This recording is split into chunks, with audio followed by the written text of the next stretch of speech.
Hello and welcome to Middlesex University's video guide to completing a Tier 4 visa application. This guide will take you step by step through the whole process of completing the online application form. Before you start, please make sure that you have all the correct supporting documents. You're going to need your current and or previous passport and a residence permit if you're applying from a country that you're not a national of. You're going to need your CAS, Confirmation of Acceptance for Studies. This will have been emailed to you by Middlesex University. And you'll need the financial evidence. That could be bank statements, loan letters, a financial sponsorship letter, and possibly your birth certificate and an authorization letter. That's if you're using your parents' bank account. Any document which is not in English will need to have a translation. Okay. You also need the original qualifications, academic qualifications, listed in the CAS. Okay, so check your CAS for the documents, the academic documents upon which we have based your offer. You might need an English language certificate, an IELTS certificate, and you may need a tuberculosis test certificate. You're also going to need 2 photographs. As well as those documents, you need certain information. You need the name, address and visa details, if applicable, of any relatives already living in the UK. You need the name and address of your accommodation, where you're planning to live when you first arrive in the UK. It might be a hotel, it might be a hall of residence, it could be with a friend, it could be private rented accommodation. You need the address. Details of any previous trips abroad. You may need to complete that information on the form. And you'll need a credit or a debit card in order to pay for the national health surcharge and also for the visa application itself. Note that the form changes slightly as it adapts to the answers you've just given. If you log out, it will also automatically save any information that you've already inputted. So use this video as a guidance and use your own circumstances to complete the form correctly. The form is split into a number of sections, so you're going to need to click on the time code for the one that you're actually looking for, or of course you can follow them through one by one to complete the whole form. Section 1, creating a profile. You'll only need to do that once. Section 2, your personal details, details of your CAS, and your address. Section 3, details of your passport, your current immigration status, and travel details. Section 4, English language evidence. Section 5, dependents and family details. Section 6, details of your travel and your accommodation. Section 7, your immigration history, any criminal offences, and details of employment. Section 8, your Tier 4 sponsor, that's Middlesex University, your course details and your financial evidence.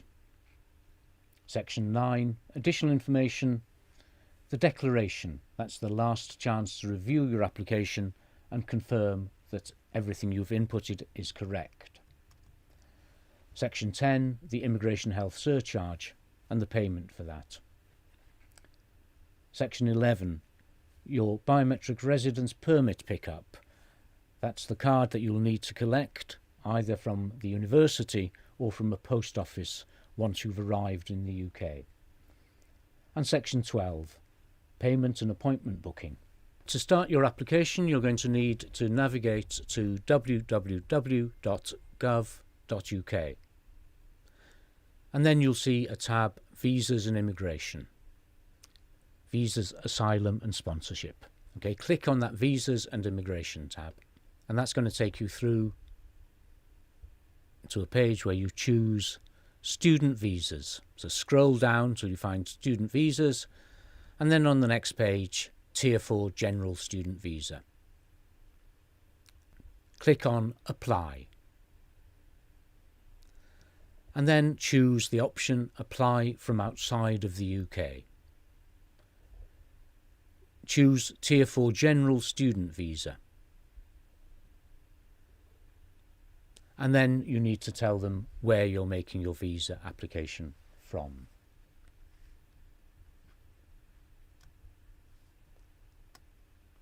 Note also that if you apply from the wrong location, your application will be refused, even if everything else is correct.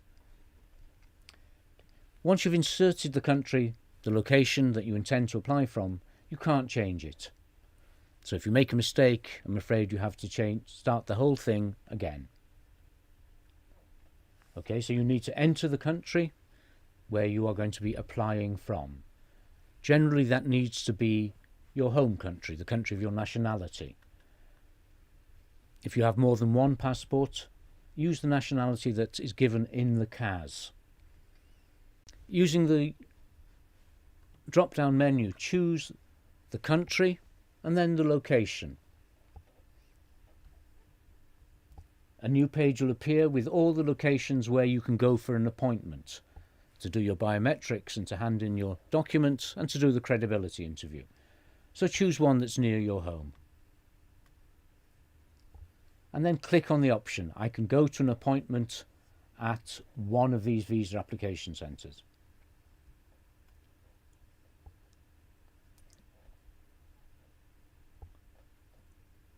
Note that the application form does not allow you to add any dependents, spouse or children who might be accompanying you during your studies.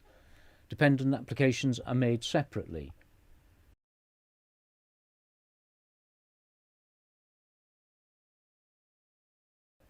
Okay, now you need to enter an email address where the UKVI can contact you.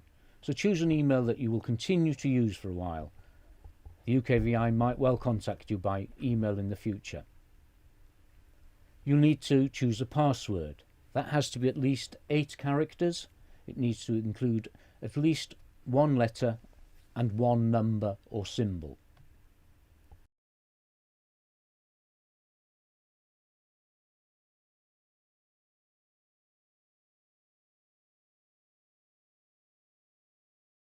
Okay, so now you need to complete section 2. That's your personal details, details of your CAS, and your address or addresses. Okay, so complete your given names.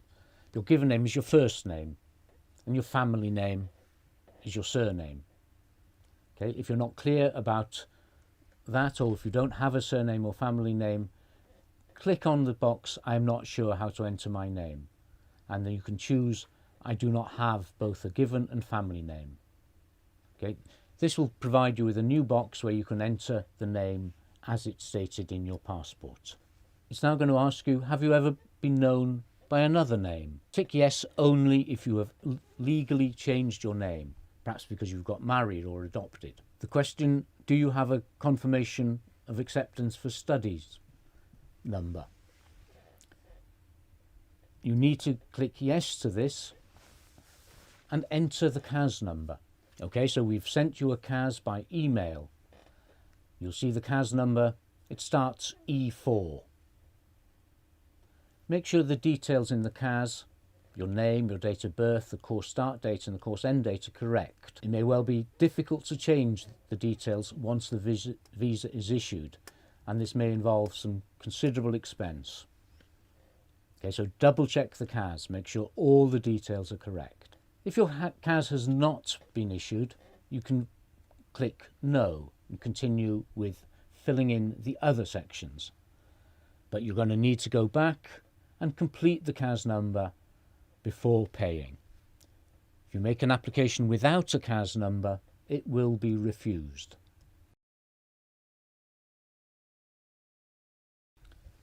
Okay, now you need to complete your home address. It asks you about your postal code. Okay, so that could be a zip code, a postcode, a CAP, NPA, CEP or PIN number, depending on which country you're living in.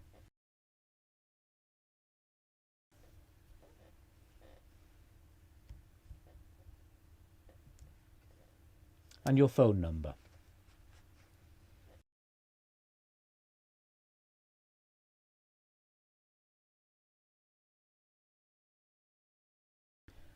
And then it asks you how long you've been living there. And answer as accurately as you can. If you're not sure, just round up the time to the nearest whole number. It asks you about the basis on which you live there, whether you own it, you rent it, whether you live with your family, and so forth. Now you need to complete section 3. That covers your passport, immigration status and travel details. So first of all, tell them your gender. Male, female, or unspecified. It will ask you about your relationship status. Choose whichever one of those applies to you. Okay. Enter in your country of nationality,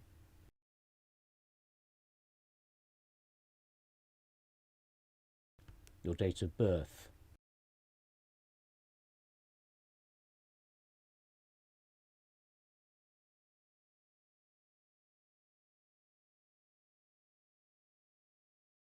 your country of birth, and your place of birth.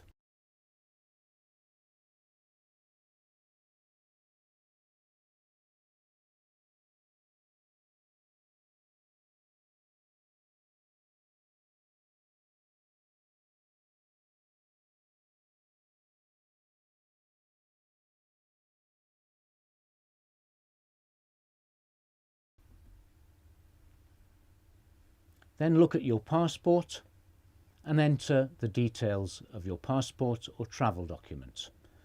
The passport number, the place of issue, the issue date, and the expiry date.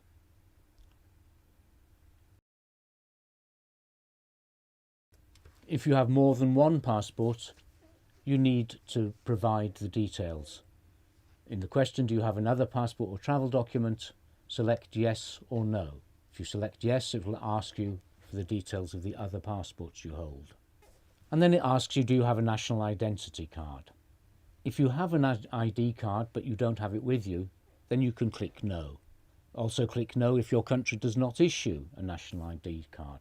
And you now need to put in the date that you plan to arrive in the United Kingdom. Okay. The immigration rules state that if you're successful with your visa application, your visa start date will either be 1 month before your course start date, as set out in your CAS, or 7 days before you plan to arrive in the UK, whichever is the later. Okay, so if you're applying in good time, you will get a visa that starts a month before the course start date. If you're applying later, tell them when you're going to arrive, and your visa will start 7 days before that. You need to state how long you intend to stay in the UK. Base that answer on the end date of your CAS. Do not say you're going to stay here longer than that, or your visa may well be refused.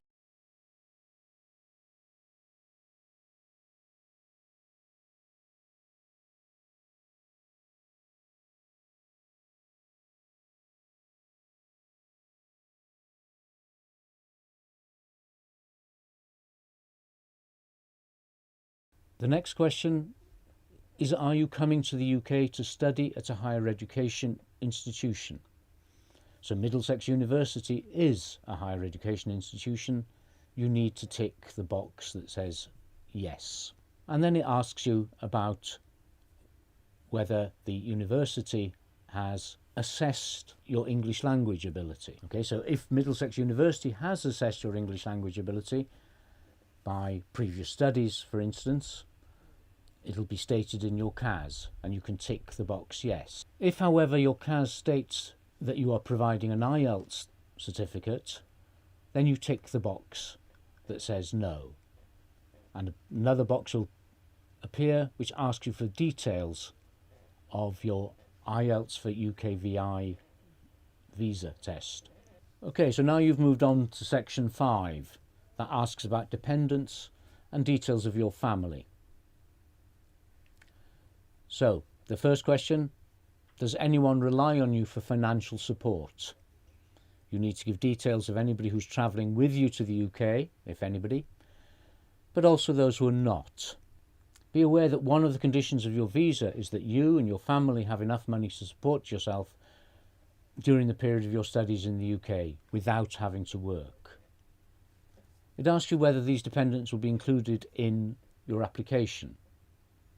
Okay, so be aware that only students who are studying a postgraduate course for over 12 months or a student who is sponsored by his or her government who is studying for over 6 months are able to bring dependents with them to the UK. Now you need to provide the details about your parents. Give details of the first parent, the name and surname of the parent, their date of birth, the nationality, and whether they have ever had another nationality. Once you've completed that, do the same for the other parent.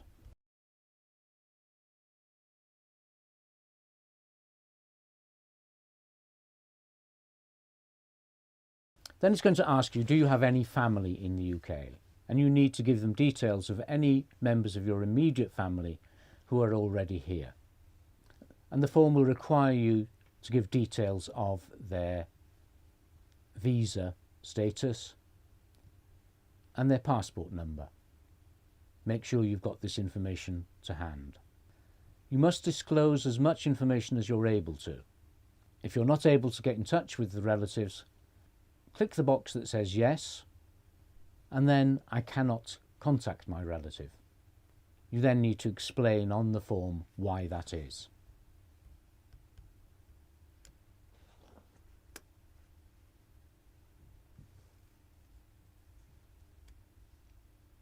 So then there's a question, will you be travelling to the UK with someone who is not your partner, spouse or dependent? This is the right time to let the UKVI know if someone is coming over for a little while to help you settle. If you're coming on your own, just tick the box that says no. Section 6, travelling and accommodation.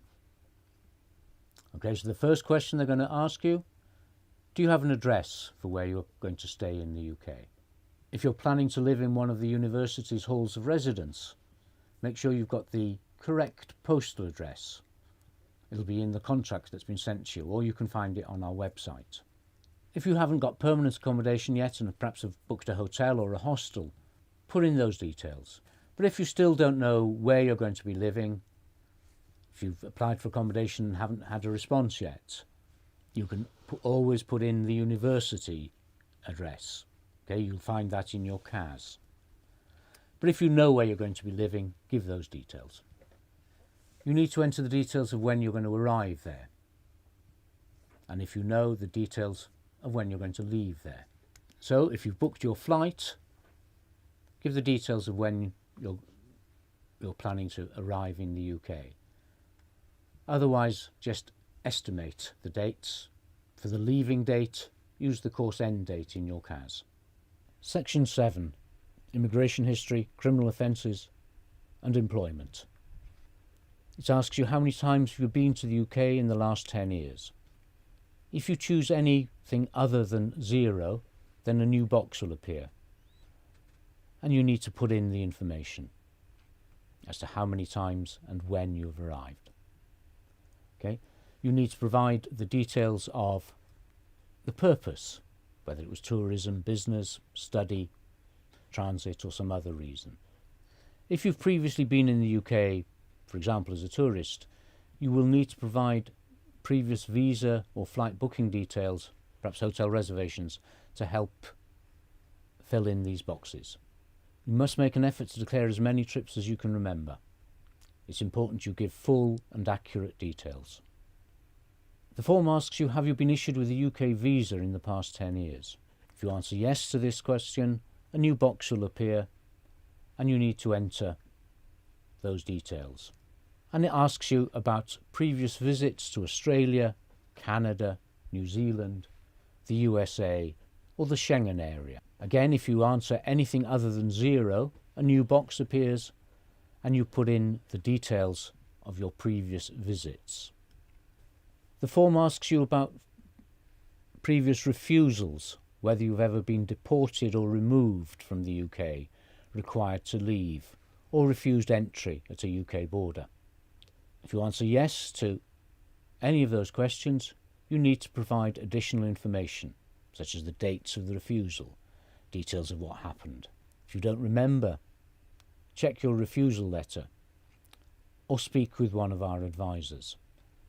If you've been refused a visa and you don't have a refusal letter, we can get hold of a copy for you. The form asks whether you've been refused a visa for any country other than the UK, deported from another country, removed from another country, required to leave another country, or refused entry at the border of any other country. Again, if you answer yes to this question, you need to provide further details, the dates of the refusals, details of what happened. Okay. Again, if you don't have the full details, if you can't remember, you don't have your refusal letter, speak to one of our advisors. Be aware that a previous visa refusal or a crime or penalty does not mean that the visa will automatically be refused. But if it's found out that you have deliberately failed to disclose this information, then you could be seen as having deceived the UKVI. And if the UKVI believe that you've used deception in a visa application, potentially you will be barred from making any future visa applications for up to 10 years. So again, it's really important that you provide accurate and full information. If you're at all unsure, speak to one of our advisors. So, have you at any time ever had any of the following in the UK or in another country? A criminal conviction, a penalty for a driving offence, an arrest or charge which you are currently on or awaiting trial, a caution, warning, reprimand or other penalty, a civil court judgment against you, for example, non-payment of a debt, bankruptcy proceedings or antisocial behaviour, any kind of civil penalty issued under UK immigration law. If none of those applies, choose the box No, I have never had any of these. The application form asks you whether, in either peace or war times, you've ever been involved in or suspected of involvement in war crimes, crimes against humanity, or genocide. You need to answer this question yes or no. Have you ever been involved in, supported or encouraged terrorist activities in any country? Again, you need to choose yes or no. And have you, by any means or medium, expressed views that justify or glorify terrorist violence, or that may encourage others to commit terrorist or other criminal acts? You need to answer this question yes or no. It's really important that you disclose all the relevant information. And if you have any questions or doubts, please contact one of our advisors. The form will ask you about certain types of previous employment or involvement. You need to be transparent about your involvement in any of these organisations. If you've never worked in any of these kinds of organisations, you can click No. Section 8. Your Tier 4 sponsor, that's Middlesex University, your course details and your financial evidence. You'll need your CAS to get the information to fill in the next section. It starts asking you, what is your sponsor number? Okay, that's on your CAS. B3HTJ3ME8. That sponsor license number is specific to Middlesex University. You need to make sure that you input it carefully and correctly. Your sponsor's name and address: Middlesex University, the boroughs, Hendon, London, and the postcode NW4 4BT.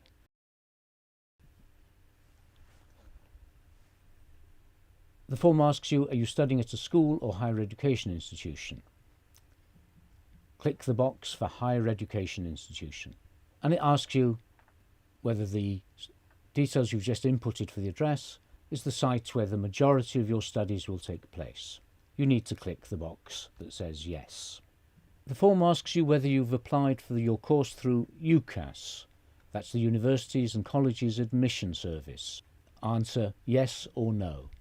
If you click yes, the form will ask you to input your UCAS personal identification number. The form asks you then whether you need an ATAS certificate. Do you need to obtain permission to study this course from ATAS?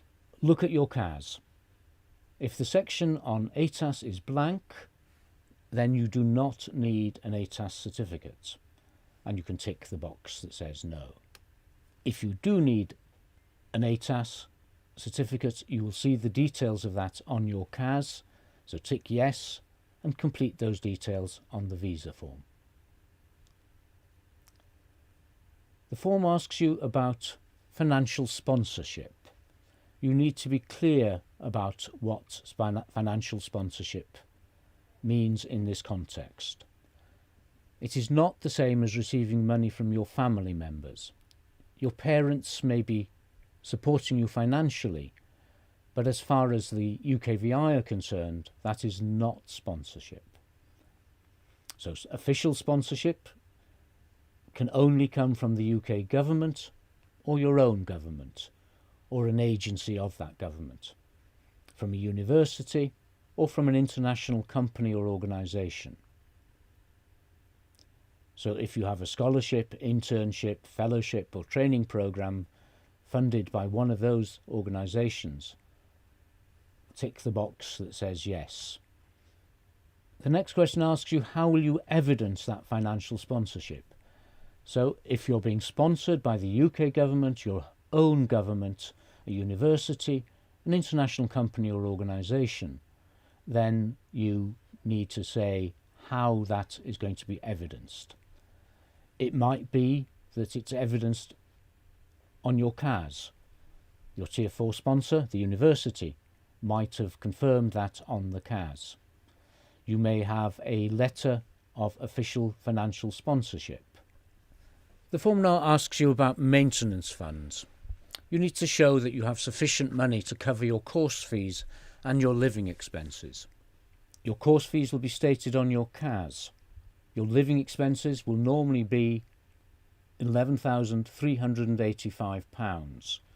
The UKVI estimate that a student studying in London requires £1,265 per month, and the immigration rules require that you provide evidence of that finance for up to 9 months. Remember that you can only evidence the funds with a bank statement if that bank statement is in your name or your parents' name. So the first question the form asks you is, are all of the maintenance funds required for this application in a bank account with your name on it? If you click no, then you're going to need to provide the details of your parents or whichever parent's name the bank statement is in.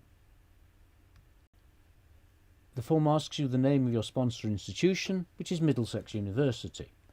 It asks you your course name and the qualification that you will get. This information will be on your CAS. Just copy it from the CAS. The course start date and the course end date. Again, that's on your CAS. Just copy the information from there. The form then asks you, have you or your parents or legal guardians already paid any money to your sponsor for accommodation? Remember, this is only money paid to the university. It does not include money that you might have paid in advance to a private landlord or other housing organisation. So if you've paid money to the university for accommodation, include the details there. The form asks you, what are the course fees for your first year? Again, you will find that information on the CAS. It asks you, have you or your parents already paid any of the course fees? You may well have paid a fee deposit. You need to state that on the application form. And then again, it asks you, how will you prove that this amount has been paid? It's really important that you insert the correct course fee as stated in the CAS and the correct amount of fee deposit already paid as stated in the CAS. Make sure that you submit the original receipts for any fee payments. And if you pay any fees after your CAS has been issued, contact cas@mdx.ac.uk so that the details on the CAS can be updated. Section 9. Additional information, declaration, and the last chance to review your application. Once you go past this point, you're not going to be able to change your answers. So make sure that you've checked all the information, that everything is correct before you go forward. If you realise that you've made a mistake after this page, I'm afraid you have to make a new application. You have to go through all of this again. Okay, so first of all, do you need to add any information about your application that you haven't been able to so far in the form? You've got 1,000 characters in which to add anything that you think is relevant, which the form hasn't already asked you about. Okay, so now check your answers. Go through everything, step by step, and check that it's correct. Your personal information, the information about your sponsor.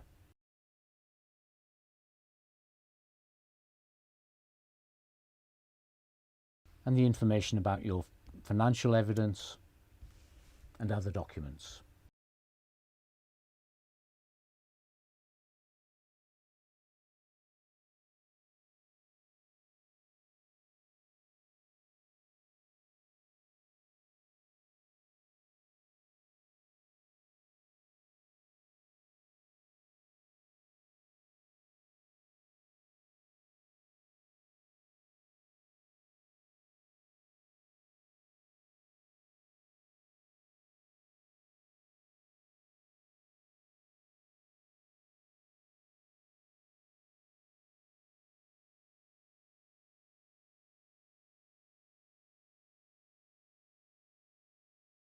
It asks you to accept the terms and conditions, the privacy policy and terms and conditions of the application.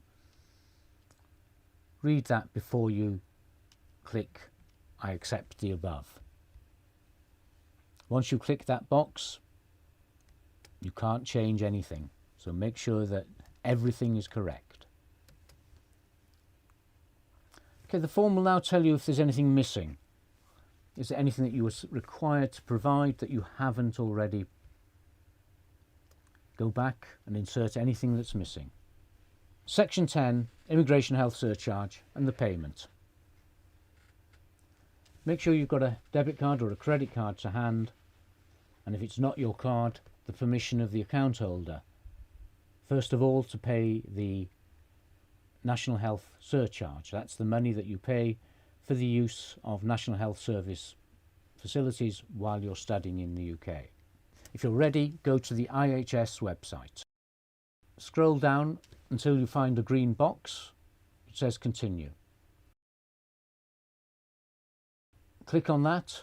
A new page will appear with any missing details that you need to complete.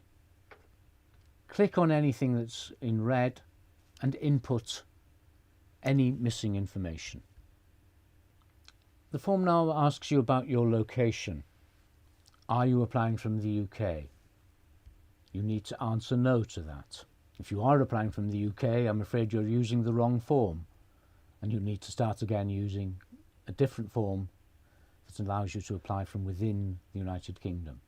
This form is for applicants outside of the UK. And it also asks you, are you applying to stay in the Isle of Man, Jersey or Guernsey? Again, you need to click no.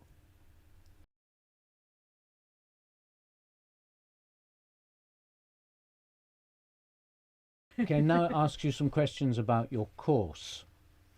Is your course at NQF 7? Is your course a master's degree? Tick the relevant box, yes or no. Is your course at any of these locations, the University of Oxford, the University of Cambridge, University of Bath or Imperial College? Okay, you are applying to Middlesex University, so you need to tick the box that says no. And then it asks you, is your course for 13 months or longer? Check the details on your CAS and select yes or no. So you should now see a page which summarises the information you've provided to enable the UKVI to calculate how much immigration health surcharge you need to pay. And you need to complete a declaration that the information you've given is correct. Once you've clicked I agree, a new box will appear telling you how much your immigration health surcharge is. Click on Pay Now and it will direct you to a page where you input your card details and make the payment. Once you've paid the immigration health charge, you'll be given a reference number and a receipt will be sent to the email address that you inputted earlier. Okay, now you need to scroll down and click on the box that says Return to my visa application. Right, you've now nearly finished your application, so follow the rest of the video guide for the final steps. You need to pay for the application itself. You'll need your debit card or credit card to do that. Make that payment and you'll then be asked where you want to pick up your BRP. Your BRP is your biometric residence permit. Applying from outside of the UK, you'll initially be granted a 28-day visa to travel to the UK. That visa takes the form of a paper sticker in your passport and it tells you when you can travel to the United Kingdom, not more than 28 days before your course start date. Once you're in the UK, you need to collect the biometric residence permit, which acts as your visa for the rest of your course. That's a credit card sized plastic card which you collect either from the university or from a post office somewhere near where you are going to be living. We would suggest that you collect it from the university. In order to do that, fill in the code that you will find on your CAS. That will enable the UKVI to send your BRP directly to us, and you can collect it from us as part of your registration process. If you don't do that, if you don't use that code, the UKVI will arrange to send your BRP to a local post office, and you'll have to find your way there to collect it shortly after you arrive here in the UK. The final step is to arrange an appointment to go in to a visa application centre, to take in your documents for them to scan, to hand in your passport for them to attach the visa. They'll do your biometrics, your fingerprints and your photograph. And that's also the point at which you'll do a credibility interview. So that's the interview conducted with a UKVI official while you're in the visa application centre. So choose which centre you're going to go to, and you'll see a list of available appointments. Choose an appointment that's convenient for you. And then go there at the appropriate time, taking with you all your original documents. If you have any original documents that are not in an A4 format, also take with you an A4 copy of those documents. You need all the originals, but they may not scan something which is larger than A4 or smaller than A4. So you need an A4 copy plus the original. They will compare the two, certify the copy as a genuine copy, and scan that. Hopefully you have already had some training and information about the credibility interview. If not, make sure that you look at the information on the university webpage, www.mdx.ac.uk/visa, and click on the link that says Preparing for your credibility interview. If you're well prepared, you should have no difficulty. If you are called back for a second interview, get in touch with one of our advisors straight away. We can try to understand what the UKVI are not satisfied with, why they want to speak to you again, and perhaps do some more preparation. It doesn't mean that you're going to get a visa refusal, but it does mean that there's something they're not fully satisfied with. So we need to try to make sure that you're really well prepared for a second interview. But hopefully everything will go well, and we'll see you here in Hendon shortly before your course is due to start. Good luck. See you soon.